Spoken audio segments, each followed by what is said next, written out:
What's up, Big 12 Nation? It is Tuesday night in America. Why am I so small? But it can mean only one thing. It is time for another edition of your favorite YouTube-centric Big 12 football show. That's right. It's the one. It's the only. It is the biggest 12, folks, with me, your host, Clint Foster. Wherever you are, thank you so much for making us a part of your Tuesday night. We are talking all things Scarlet, Red, and Wrecked. It is Texas Tech night on the biggest 12. We got some beautiful, fantastic guests to talk all things Texas Tech. Is deep pockets enough to run for a national championship? I don't know. We're going to talk about it. But first, I need some things from you. Please subscribe to the show. We're trying to hit 1,000 subscribers. I need you to do that, okay? So tell your friends, tell your neighbors, tell your enemies, tell your rivals, tell your lovers, tell your bitches, tell your mothers, okay? All the things. All right, let's subscribe, let's like, let's share. Let's make this a thing. I was trying to quote Alanis Morissette, and it kind of got off kilter there and midway through. Please subscribe also to my personal YouTube channel at Clint Foster Creations and on Twitter at Clint_Foster55. Why am I so small? This has never happened before. Also, be sure to check out the Biggest 12 wherever you get your podcasts. We are on your audio platform of choice. And also be sure to check out our website. Hello. There it is right there. Look at it. It's beautiful. Okay. The voice of college football, VOCFB.com. We got all of the shows every single day, so you never miss a thing. Lots of conversation, all those things to make sure that there is no off season for you in college football. Because if you're a degenerate like me, you're thinking about this thing all the time. Okay. You just got to keep talking about football, man. Yes, we're all softball pilled right now. Yes, we're all rooting for the Red Raiders like there's no tomorrow to beat Texas in the Women's College World Series, but you need your football fix, okay? And until Dave Campbell's comes out, why don't you just head on over to Voice of College Football. Okay, so without further ado, let me bring in my guests representing the Red Raiders in the red corner. You know him on Twitter as Flatland Sports. No one has ever seen him in the same room with Tyler Childers at the same time. Ladies and gentlemen, it is Christopher Johnston. Chris, how you doing, friend? I'm doing great. How are you doing? Doing good. Ready to talk some Red Raiders with, so great to have him back in studio. He has nothing to do with Texas Tech, but I always love to talk to this guy anytime I get a chance. It's Brownie, ladies and gentlemen. There he is. Brownie, how you doing? Slap him with the tortillas. Yes, we are in that place. That is what we're about to do. Okay, so before we do anything Texas Tech related, Chris, I mentioned this before we started the show. You've been doing God's work on Twitter, lambasting the SEC in preparation for Texas Tech's Women's College World Series National Championship appearance.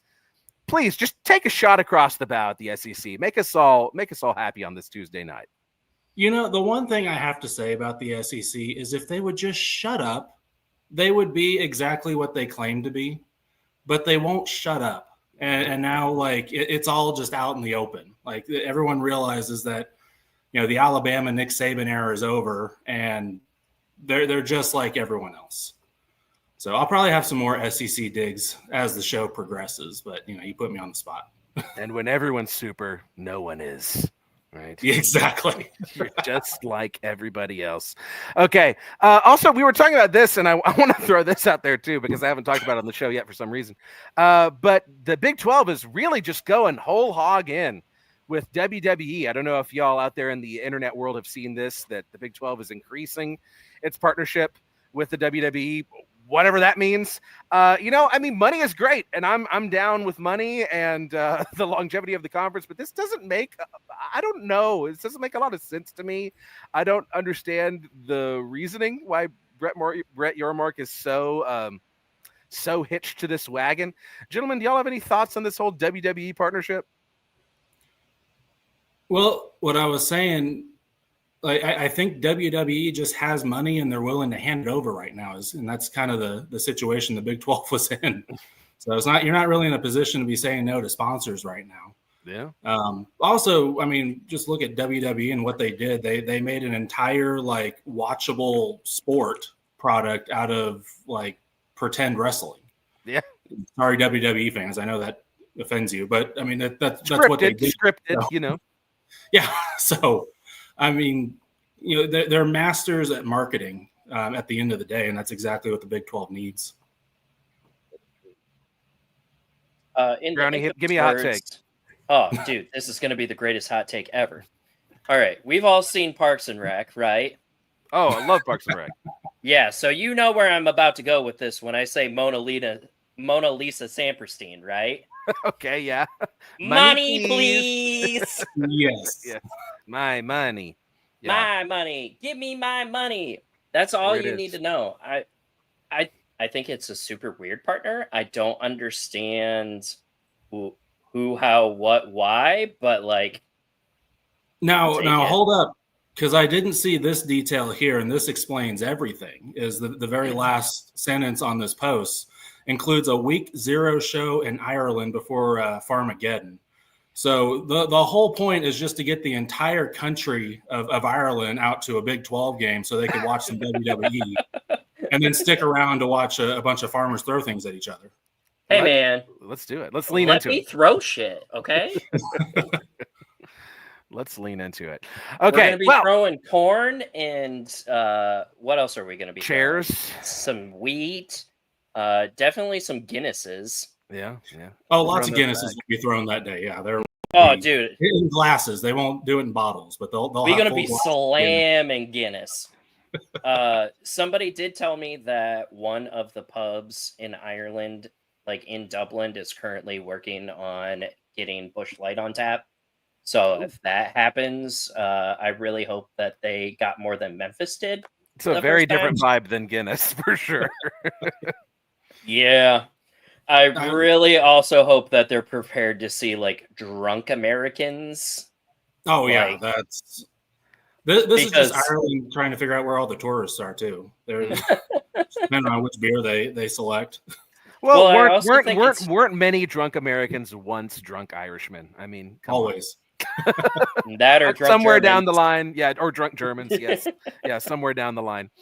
All right, so let's talk about a little Red Raiders up in here, and we always love to start things out with a game here on the Biggest 12. The theme this offseason has been trivia. So, Chris, I mean, how much do you think you know about? You only have to beat a 9.5. Yeah, so I'm glad that you're here, Brownie, because I've been touting your accomplishment to everybody that Iowa State has set the standard. Okay, 9.5, really, essentially 10 out of 10 on trivia, Hashtag and nobody has come close to that. The average is around 6. So, are you feeling confident, Chris? I'm a wealth of useless knowledge, so it just depends on if it's the correct useless knowledge in this case. Yeah. So this is a mixture of both Texas Tech football and Lubbock themed trivia. So, or West Texas Panhandle. So the whole world, basically. Well, yeah, exactly. Yeah. So we're gonna have a little bit of like Mongolian Empire stuff in here, and like Well, all right, I'm good then. Yeah. Okay. So, question number 1. Historically, during Texas' early settlement, the spot that would become Lubbock lied in a region controlled by, or what region? What was the name of the region controlled by non-Europeans? Do I need to rephrase that? That'd be the Llano Estacado, and if you're talking about, so we're not looking for geographical. Okay. We're looking for like a sovereign, semi-sovereign entity that was in this area during like early Texas settlement. So you're talking about the Comanche tribes that lived out here. Correct. Yes. What was it called when the Comanches held sway out in Lubbock? I just thought it was called Oh, hold on. Dang it. I know it and I don't know it at the same time. I'm gonna have to pass on that. I don't know. I mean, okay. It's gonna kill me. You don't want to take a swipe at it? You don't want to take a stab? Well, if it wasn't Llano Estacado, because that was European. Shoot, yeah, no, I can't. Okay, if I try to guess, I'm going to offend the entire like Native American culture, so I'm just gonna bow out of that one. So it was called Comancheria. Comancheria. Yes. So I'll give you half a point because you knew the Comanches were the ones out there. This is all the way people were like, yeah, we don't really go over there. That's where the Comanches. Yeah. Like. So yeah, I'll give you half a point. now abandoned, but there used to be a theme park in Lubbock called Joyland that forever was rumored to be built on a Comanche burial ground. And having visited that place a few times in my life, I believe it, because that place is. I'm surprised I didn't fall off a ride a few times. A little spooky. Yeah. Hey All man, right. you haven't lived until you've taken like one of those wooden roller coasters at like a 45-degree angle, Yep. and the bar is just a little bit wobbly, and like you hope that your parent is on the side that you're like yoinking towards, so you don't go flying out. Yeah. Because There's like 2 feet of space in between you and the other side of the chair, and no seatbelt. Yeah, welcome to 95% of Iowa adventure parks. Yeah, I've ridden on many a carnival ride. I remember very clearly. So back in my childhood, before like the stockyards now are like the place to be. Like everyone goes to the stockyards, and it's a whole different thing than when I was a kid. It was very run down. And for some reason, one of my younger sister's birthdays, when she was pretty little, we decided to have at like a little sprung up carnival over there on the north side.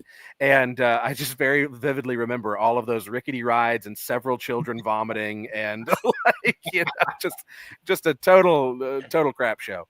That was the last time I got deathly ill, was at Joyland after taking on some Mexican food before I went. And then the ride that just kind of does this for like an hour, it took me down. Yeah. Yeah, we had one of those at our amusement park. It used to be a challenge when we were younger on who could eat the most corn dogs. And then it was called the silly silo, where you stand with your back like against sucks the you to wall. the side. Yeah, and then it Yeah, sucks yeah, you yeah. to the side, and it goes on for like 20 minutes. And you would constantly just keep going and going and going until like everybody puked. And I mean, It's like the 400 blows, right? dude, we spent an entire day at the silly silo one day because just nobody, like Good everybody just Lord. refused to upchuck like 10 corn dogs. Strength of stomach. Okay, question number 2. So we're going into Tech football now. Okay. So Texas Tech was a late addition to the Southwest Conference. May it rest in peace. Tech joined in 1956. Who was the only team to join the Southwest Conference after Texas Tech? So that was definitely Houston. I think that was 78. Yeah, 70.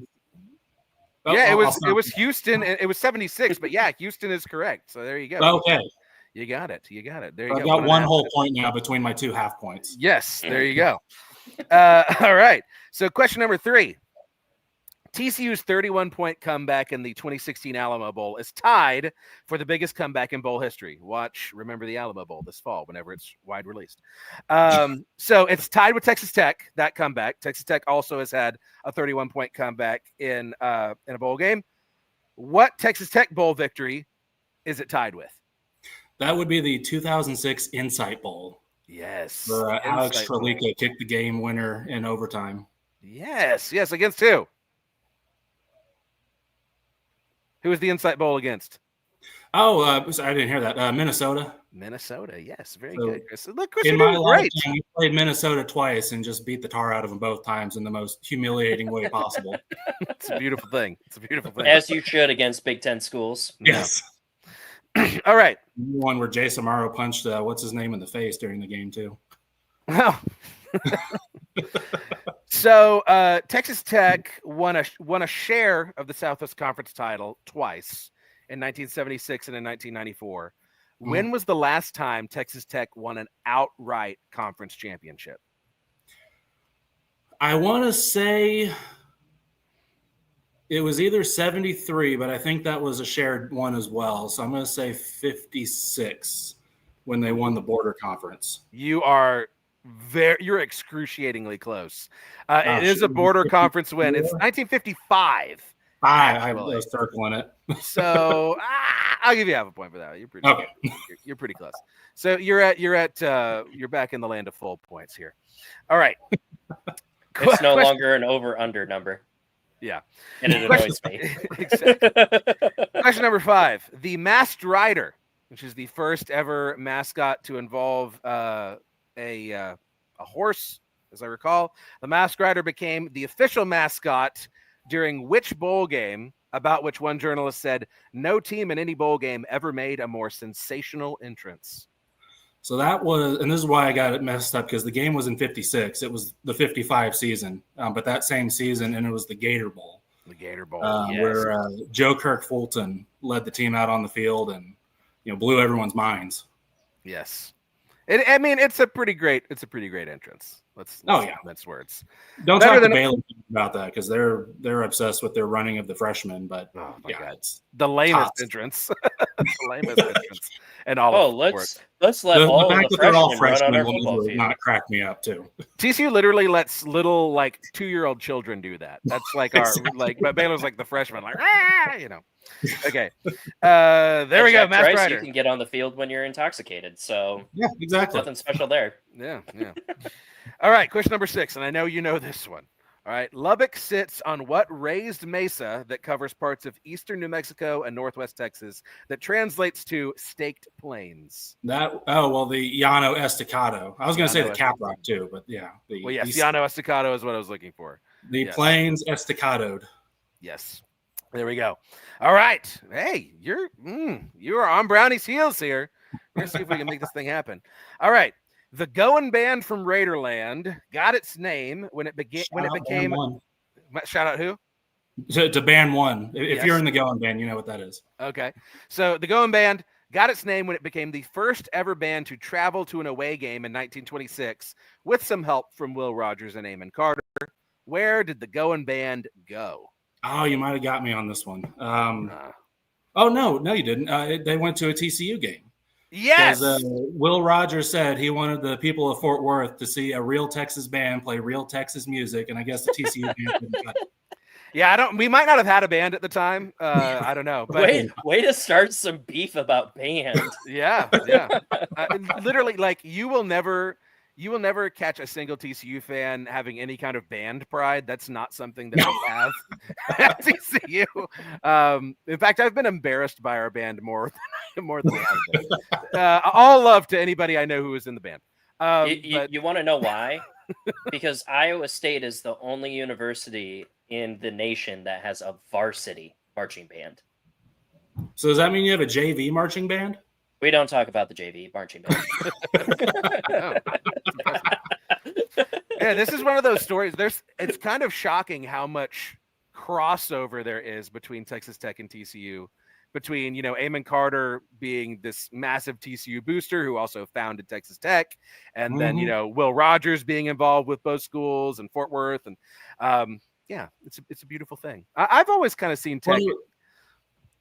There's a lot of TCU people that hate Tech. I'm not one of those. I've always seen Tech as it's that brother that you love, you look forward to playing. It's always going to be something crazy, right? But I don't have I hate Baylor. I hate Texas. Right. I don't hate Tech in that way.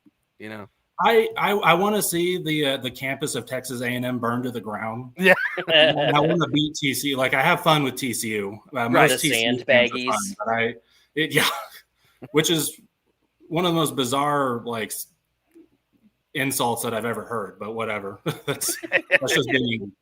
Yeah, it's just lazy, more than anything else. But all right. So, question number 8. What team has Texas Tech played more than any other with a series record of 40, 42, and 1? Ooh, it might be TCU. It might be A&M. Actually, I'm going to just kind of dive in and just go Oklahoma State. It's not Oklahoma State. It's not any of the schools that you just named. It is Baylor. Oh, okay. They were the Butt Bowl, which is not being played this year for some reason. Big 12. Why aren't we playing the Saddle? We're not playing the Butt Bowl. What's going on? But if I have one complaint of Brett Yormark, it's that not putting everyone into 4-team regional pods so that we can play each other every year. Yes. Because I don't care if we play Utah every year or West Virginia is kind of cool, but I want to play TCU and Baylor every year and Oklahoma State. So and I want Kansas State. They got rid of Farmageddon. What the hell? It's absurd. It's absurd. There's the longest played continuous rivalry, and they just say, fuck it. Well, they just shipped it all off to Ireland, apparently. Yeah. Hey, man. That must be our going away party or something. I don't know. You're too much to handle here in the States. We need a break from Farmageddon where It still happens, but it happens, with an ocean between everyone. That is actually very probable on how Brett Yormark felt. Because the last time I think he was at a Farmageddon game, it got very, very rowdy. Yeah. There are so many people that are trying to kill this beautiful sport that we love, but we're not going to let them. We're not going to let them. All right. To Ireland. That solved everybody's problem the last time. Right. Yeah. The Big 12 permanently relocates to Ireland and just becomes a drunken sensation. Yeah. Oh, dude, that would be a blast. Getting like all of the drunken fans that close together in Ireland. Oh my God. So that's like the funny thing that I always chuckle with a bunch of like my European friends is they always think that the UK can outdrink Americans. And I was like, listen, if it's the average American, yeah, probably. Yeah. But you have never seen crazed drunken football fans. Yeah. Yeah. No. Tell them about the 10-cent beer night at the Cleveland Indians game. Tell them about that. Okay. Question number 9. Texas Tech has, what do I say here? Okay. Texas Tech has won at least one game against every current Big 12 school. So congratulations there. But which 2 current Big 12 schools has Texas Tech never lost to?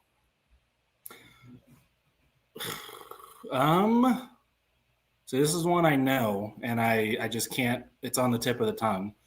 I think it was BYU up until last year. I'm going to go ahead and guess Utah. I don't think Tech has ever lost. Utah is one of them. There's actually 2. So Utah's one. What's the other one y'all have never lost to? The other one I want to say might be Cincinnati. It's Utah and UCF, actually. Okay. Unfortunately, y'all have lost to the team that took Tommy Tuberville. Yeah, so. Everybody lost in the deal. Yeah, everybody lost there. Okay. Last question. All right, let's see if you can get above 6. Okay. What famous model from Lubbock was Chandler trapped in an ATM vestibule with in the first season of Friends? See, I absolutely despise Friends, so there's just no chance I'm going to get this. You don't know of a Victoria's Secret model from Lubbock, maybe from the big in the 90s. Married to Harry Connick Jr., if that helps you.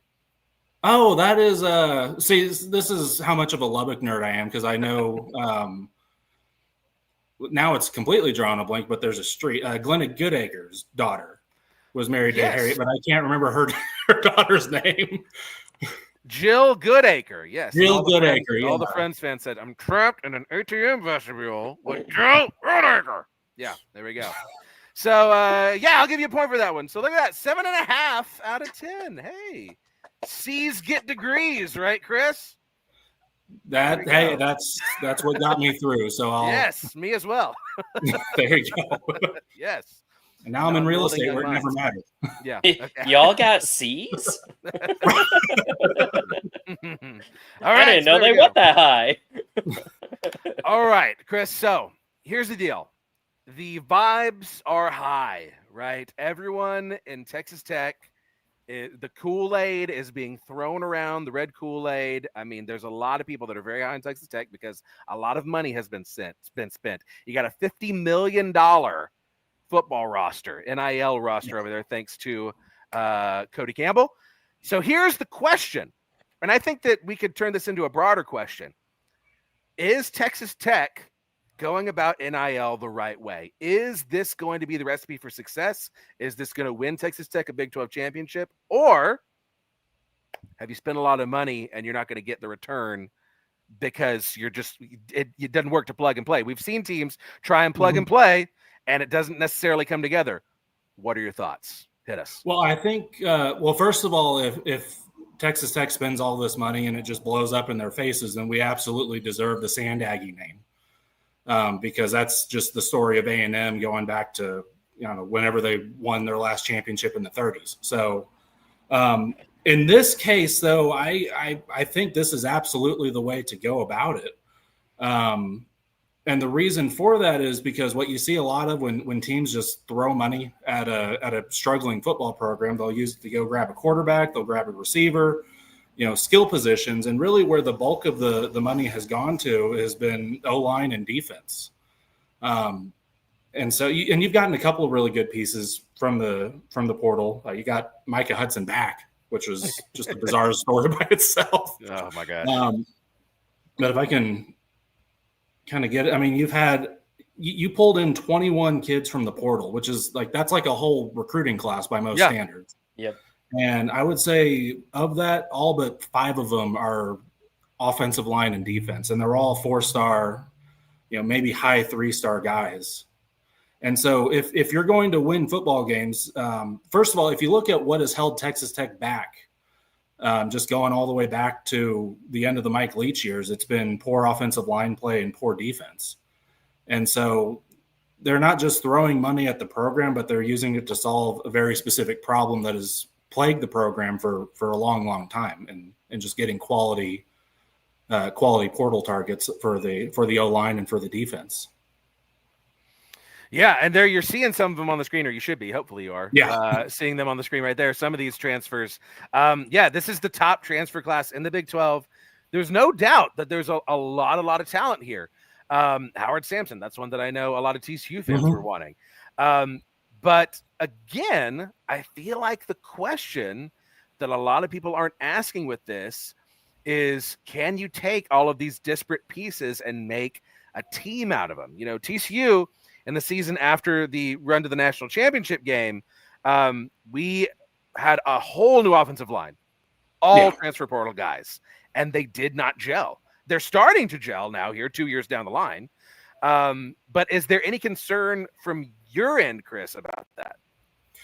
Well, I think the concern is just we haven't seen it happen yet. If you're a Texas Tech fan, I think we're absolutely guzzling Kool-Aid over here. But I would say we're also very cautiously optimistic in that, we have every reason to believe, except for the fact that we're so jaded that we just can't. But it's one of those things where do you trust the coaching staff? Do you trust Joey McGuire to, not just find talented people, but find the right people? In this case, I absolutely think he did, and I think he does. I think that's just kind of who is attracted to Joey McGuire when it comes to the kind of player that he pulls in. He had a lot of people, I mean, just in the 3 years that he's been at Texas Tech, I think for the most part, everyone gelled. I don't think there was ever an issue with with just everyone playing for each other. The problem was just the Jimmies and Joes themselves weren't necessarily the best Jimmies and Joes that you could get, especially on the offensive and defensive line. And so now you've seen in basketball specifically, when you start getting a higher caliber of player, it's a lot harder to get people who don't necessarily have a chip on their shoulder to want to buy in. And so that part just remains to be seen. Right. At the same time, most of these guys, if you're looking at them, they're either guys who are being promoted up from the G5 ranks, or they're guys that were playing in some pretty good Power 5. Like there's some Michigan State players, there's a Stanford player. We got a running back from USC, A&M. My God, I just saw that.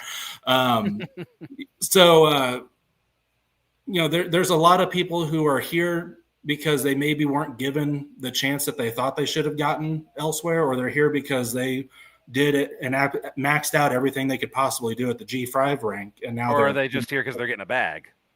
Well, that's part of it. Here comes now, the money. I very specifically watched Cody Campbell in an interview talk about how money had nothing to do with any of it. So, Cody Campbell says that's the gospel to me. Easy to say when you have all the money in the world. Multi-million dollars just floating It's around. not our Money is fault. not something that I think about. No, that's Exactly. nice. Good for you. Well, hey, Brownie, you're our impartial third-party observer here, right? You got two teams that are handling NIL in completely disparate ways. TCU is focused on retaining and developing talent with their NIL budget, whereas Tech is looking for those 4- and 5-star names and bringing in that really eye-popping talent. What do you feel like history is going to show is the best way to go about it? I'm just a broke ass boy over here. Like Iowa State doesn't have NIL money. What the hell are you guys talking about? Right. Like, So you're a third party observer. Which do you feel like is the better way of going about it? He grew. He doesn't know what's going on. So like yeah, seriously, like here, have my $20. Go get me a quarterback. Yeah. Dang, now I don't have beer money for the month. We got a lot of Busch Light and corn dogs, if that's the sort of thing that interests you in an NIL deal. Literally. But like the primary thing that I have right now is you're starting to see some effects of NIL working, right? Mm-hmm. Like you're paying these really good players their value. They're going to the better schools, so to speak, because they want to probably have more of that name recognition going into the draft, especially if their eyes are kind of set on the draft. I think it's great the way that Texas Tech is wanting to pay players in non-skill positions, just because you do need them, right? Like, Yep. I can sit here and I can go, oh, Iowa State could have probably won a few more games if we had better defenders. Yeah. Or like how many times do we see it where there are great quarterbacks but really shitty offensive lines and they just can't do anything? You know? Cliff Kingsbury. Yeah. Yeah. Sure. But like, yeah, him as a player, him as a coach. I mean, the entire him as a coach. Yeah, you've got one of the best quarterbacks in Texas Tech history. Can't even get to a bowl game, win a bowl game. You know? Yeah. Offensive line was optional with Cliff Kingsbury around, and defense. And defense. Yes. No, defense wasn't optional. You just didn't have it. Yeah, it was not an option. The defense was scoring more points on offense and hoping that your quarterback doesn't get killed. Yeah, but like, exactly. But I think that's where Texas Tech is doing it right. You know, they're willing to invest in your support staff. I mean, we always talk about how Dishfish brought up my next point as well for that. It's great to have these dream teams, right? And we see it in the NBA where we get these dream teams of like 3 superstars. But if a superstar goes down, you're just up shit creek without a paddle. Oh, yeah.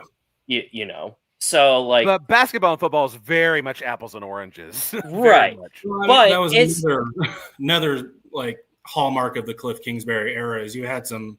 Your starting first team was great, but the moment one of them was down, you're down to a guy who looked like he, should be playing junior college ball in like Mississippi somewhere.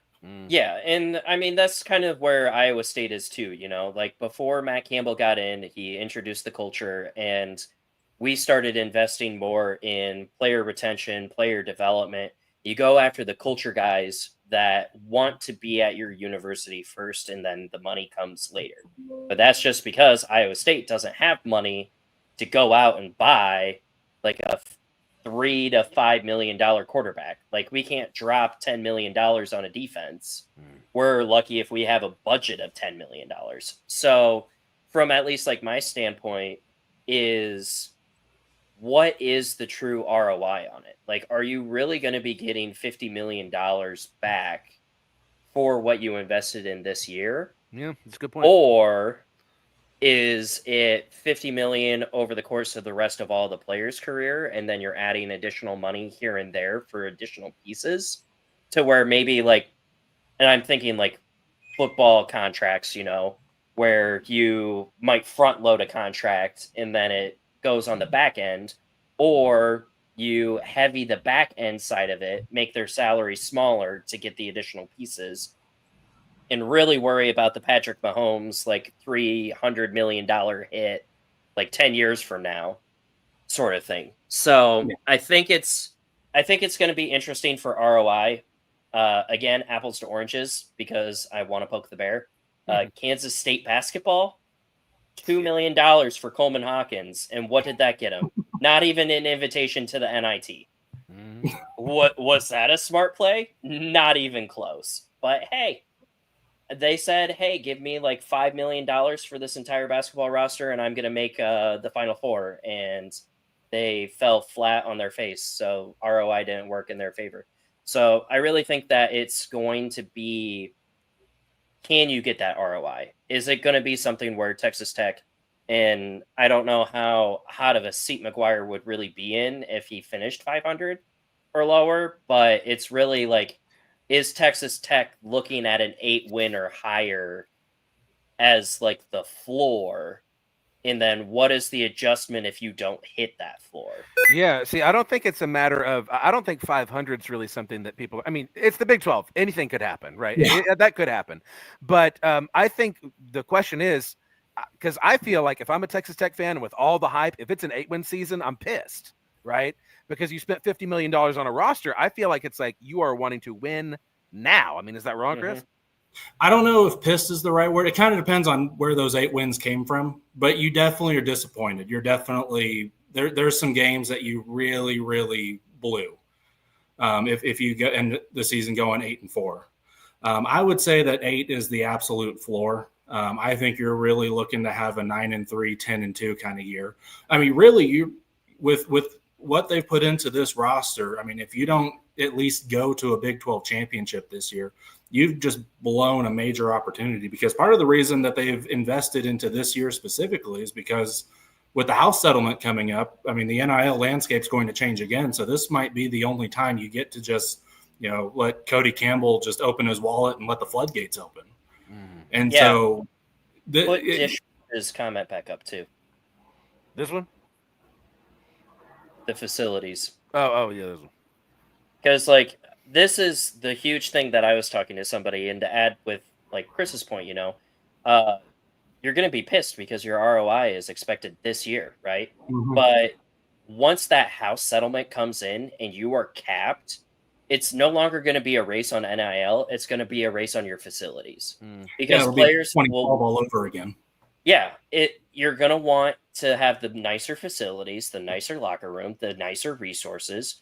You're going to want to have all of the best advantages for you to get into the NFL, because let's face it, most of these guys who want the bag for NIL are wanting to be NFL bound. So you're going to have the facilities. And I think Texas Tech did it wisely by also upgrading and increasing those football facilities. Like Iowa State just did that a few years ago, and that's how we got a lot of our current commitments, is because of the facilities. So if you can't offer them the money, the facilities have to be there. And I think Texas Tech played its hand really well right now by making sure that you get in when you can get in right now, because I did learn that those NIL contracts will be grandfathered in. So if you offer them $10 million over 3 years or whatever, they're locked at that $10 million. You don't have to report that into the new like salary cap, so to speak. So getting young talent in at a nice price is definitely going to be worthwhile, and selling new talent and new recruits with the potential of the change on the football facilities is going to be the next recruiting tactic. Yeah, the facilities race is in full swing. TCU's building a new performance center right now with money from a Baylor graduate, by the way, that includes a snow room. So, I don't know what you do in a snow room, but we're going to have a room with snow. Gary Peterson's coming back. Yeah, no. That's like the old Mike Leach sand pit that they used to have. They just throw people in there and make them miserable, except I guess. Snow. I guess. Yeah, it's like a Patterson idea, actually, more than anything else. No, well, literally, so y'all probably know I was an equipment manager when I was at TCU, and now the indoor facility has air conditioning and it's like immaculate. Coach P intentionally did not install air conditioning in the indoor facility while I was in school, because he was like, if we're going to go inside because it's raining or whatever, I want it to be humid and miserable. And like, it was literally like a sauna in there. It was like, there were some days during like 2 days, we'd do, one practice in the indoor and one practice outside. So you just had constant heat, constant, testing your physical limits. Oh my God. It was a different time. Not go there. It was a different time. I can confirm I would never go there. Those boys were tough, though. They were tough. I'll tell you that.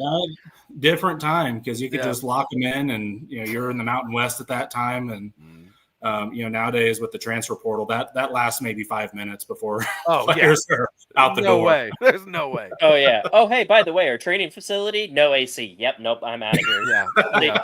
See you, coach. Yeah. So we talked a little bit about injuries in depth. Chris, how much does Texas Tech's season hinge on Baron Morton's ability to stay healthy in his senior year? Well, it depends on Will Hammond, really. We haven't seen a year really since Nick Shimonek, which we don't need to talk about the Nick Shimonek year, but we haven't seen a year where a quarterback stayed healthy all the way through. And last year, Morton went out for half a game, and then I think he opted out. Uh-oh. I think Chris's computer opted out too. Yeah. Sounded like a battery dying. We'll see if we can get him back. But I mean, I do think that Will Hammond has shown some flashes. I saw a lot of Will Hammond in the TCU game. But I don't think that you have anywhere near the same expectations. Because Will Hammond, I guess he's going to be a redshirt freshman next year, if I'm seeing this correct. You're not going to have anywhere near the same expectations if Baron Morton goes out with another shoulder issue or whatever else. We'll knock on wood for them for that. And then if you get Will Hammond in there. I do want to get Chris's full answer on this when he comes back. But Brownie, while it's just me and you, I do want to pull this up. And I'm not sure how accurate this is on our lads. Okay, well, we got Chris back. We'll let Chris keep talking before I talk about this. Hey, I'm back. Can you hear me? Yes. Can you hear us? He'll make it work. You're not showing up on my screen for some reason. Oh, he's there. Okay, I promise you. He's there. I trust Okay. you. All right, we're getting weird happening with my screen. Sorry, we heard the noise. Yeah, we heard the. Did you hear me yell? "Ah, crap"? I think no, we'd already lost you by then. So Baron Morton. All right. So I think I said something about Nick Shimonek, and that just killed everything. Is what happened? Your laptop opted out after that. Yep, your laptop opted out. So we haven't seen a fully healthy season with any quarterback, but we haven't seen one with Baron Morton yet either. I said last year that Baron Morton, he reminded me a lot of like sophomore Graham Harrell, which was, Graham Harrell that goes and leads the largest comeback in school history against the Minnesota Golden Gophers, but then also throws back-to-back pick sixes against, I can't remember what team it was, and then throws up double rods at the student section. So, he's been up and down. If he's healthy, I think he's going to make the next step and hopefully go up to, junior, senior Graham Harrell level. If he's not healthy, if something happens to him, what I saw out of Will Hammond in just sheer talent was incredible. Him coming in the second half against TCU, up until one just absolute boneheaded freshman mistake. That a big mistake, obviously, but the entire second half that he came in and was kind of thrown into that, he handled better than I think most freshmen that I've ever seen. And so it hinges on which quarterbacks make the next step. And if Baron Morton goes out, does Will Hammond make the next step and play at that level without making boneheaded freshman mistakes? Yeah.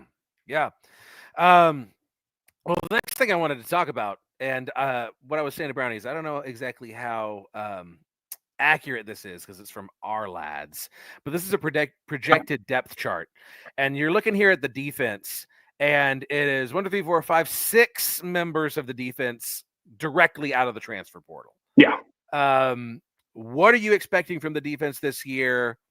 Are you confident? Are you cautiously optimistic? Where are you at? Where's your head at? All of the above. Confident, cautiously optimistic. I don't know what to expect from the defense. I think what to expect is improvement because that's what we've been told to expect. And that's what, when you plug in if this was like, college football 26 and you plug in these players, you absolutely know the defense is going to be one of the best in the league.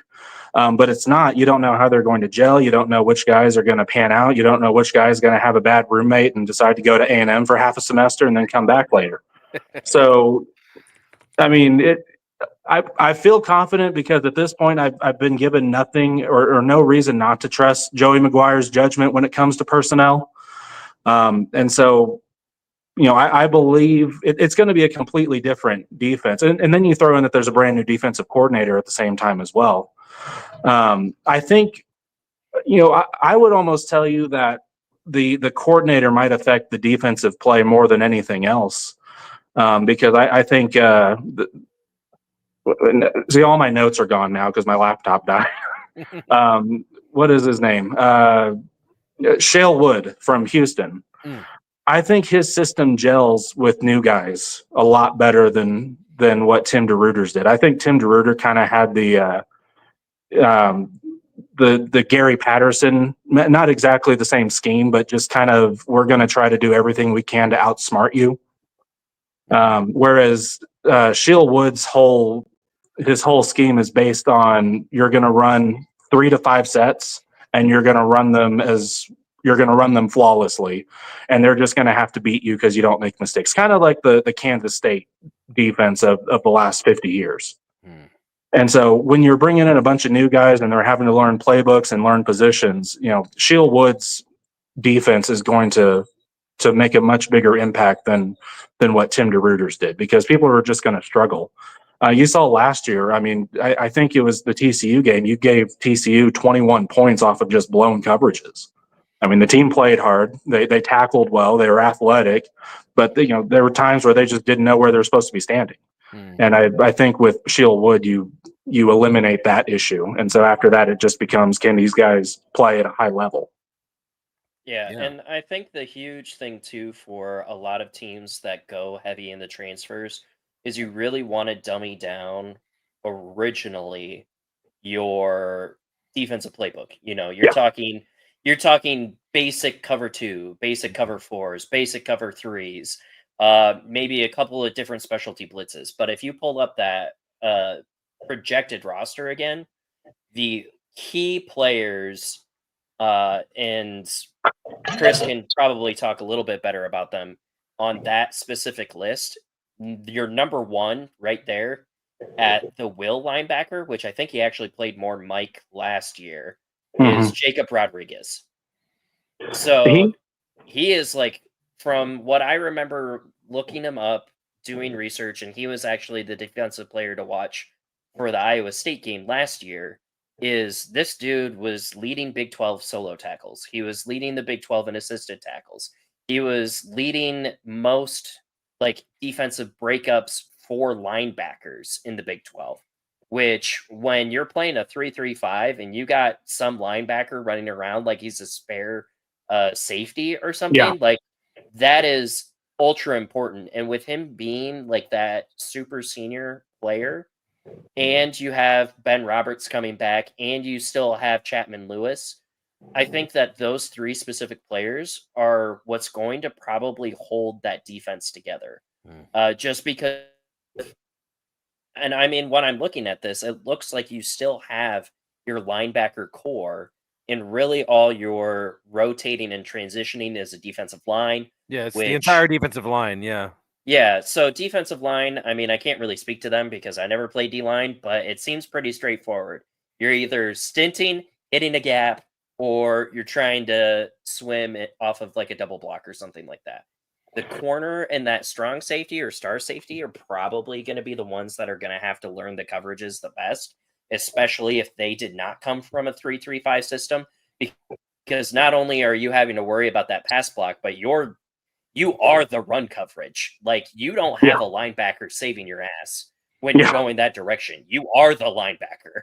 So I think that's where I think Tech is really going to rely on that linebacker core to kind of carry this defense with all of the transfers until they can get into that more in-depth defensive schemes, which obviously is going to come over time, but it's one of those things. Can you really get it settled with spring ball and then pick it right back up in the fall? Yeah, and I would tell you that Jacob Rodriguez is probably your biggest get in the transfer portal just by keeping him here. I don't even think he ever entered his name in the portal, but just getting a guy like that back for another season that was guy probably is a freak. the biggest get of the offseason, in my opinion.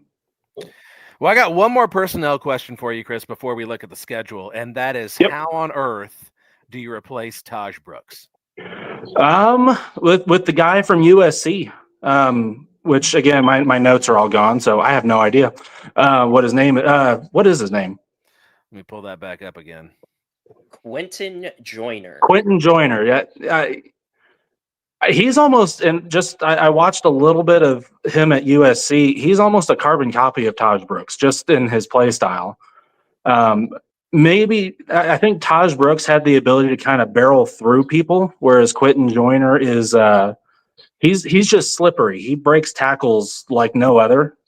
He's really good at zigzagging through the defense. He's not going to bulldoze anyone like Bam Morris used to. But the other thing is, once he gets in the open space, that he's faster than anybody on the field. And then on top of that, at USC, he averaged about 7.5 yards a carry.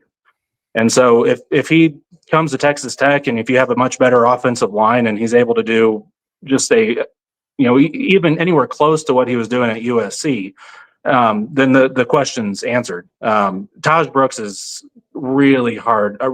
He's a future Ring of Honor guy, in my opinion.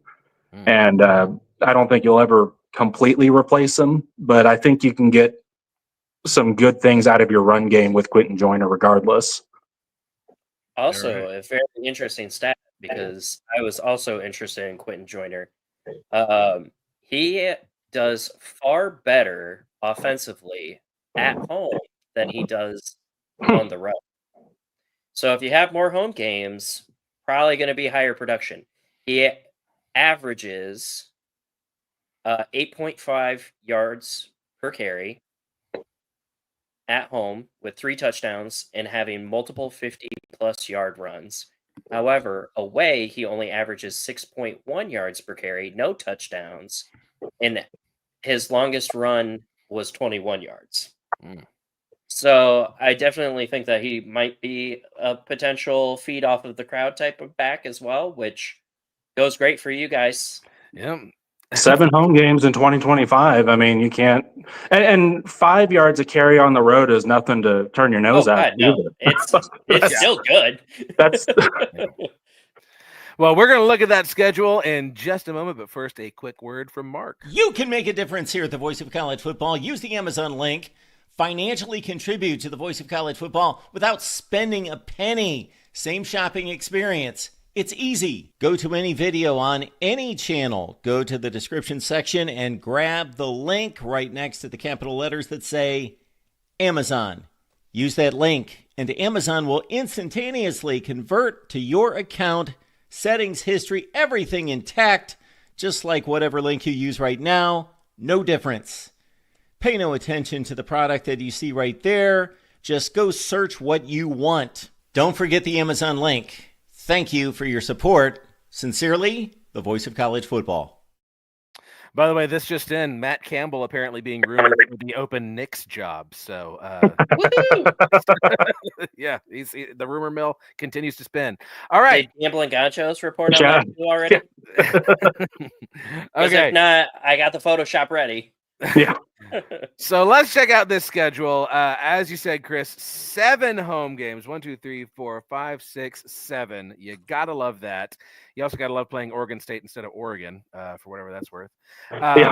What are your immediate takeaways from looking at the schedule? What are your expectations? Walk me through it. Well, first of all, that you've got 3. Your entire non-conference slate is at home. I can't remember. I don't think there's ever been a time where you had all 3 at home. So that by itself, I would hope translates to 3 wins.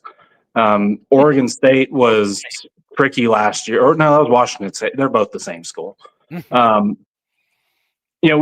an Oregon State team that's now kind of 2 years removed from being a Power 5 school. So I don't know what effect that would have on the roster and just on their level of play. If they're, when Tech played Washington State last year, they were still very much a Power 5 team just playing in a G5 league.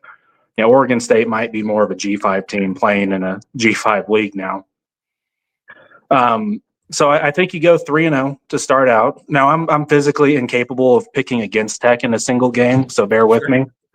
We're all the same. We're all the same. The next thing, you've got to make a really tough road trip to Utah. And Cam Rising retired. Excuse me, I'm getting my laptop cord.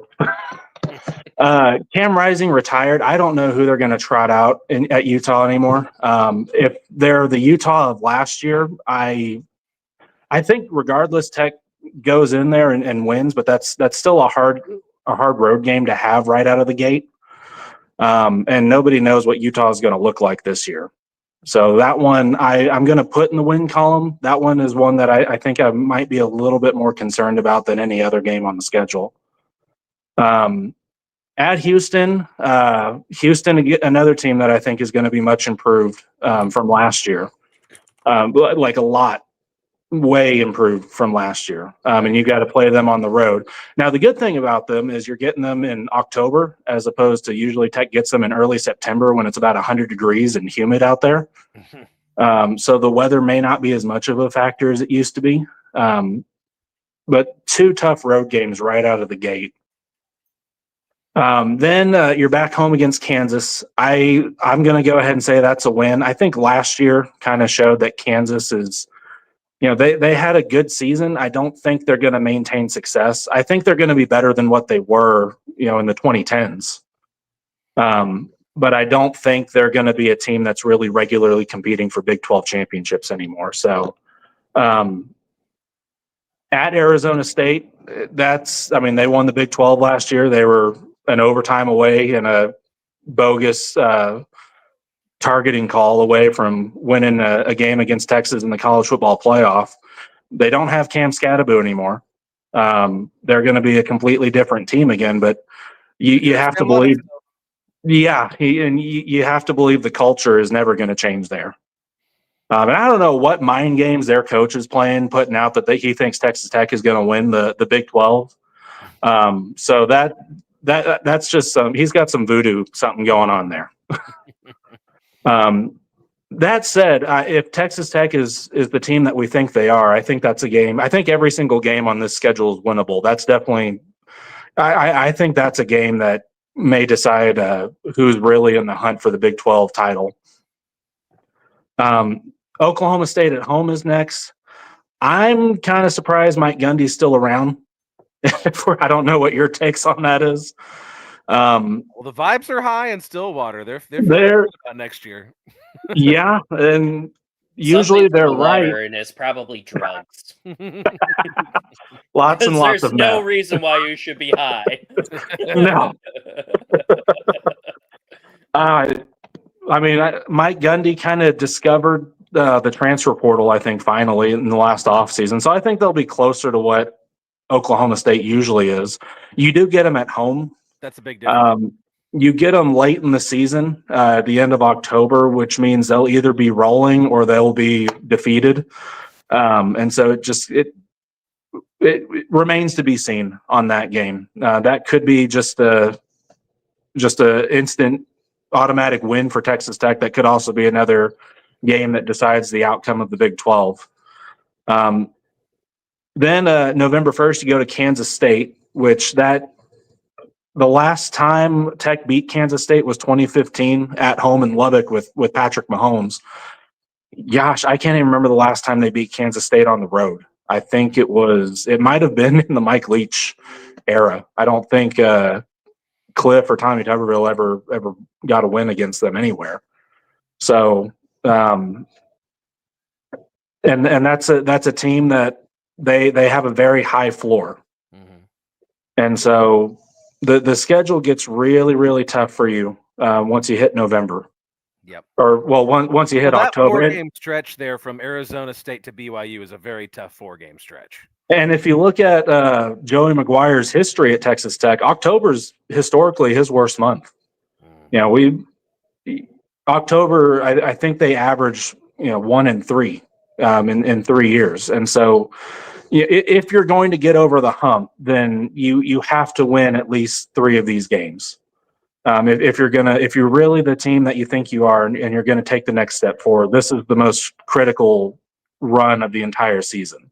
Mm-hmm. After that, you get BYU at home, which BYU is getting closer and closer to what they were back in the 80s. Mm-hmm. And then UCF, they're trying to figure out who they are now. I don't know if they'll figure it out by the end of next season.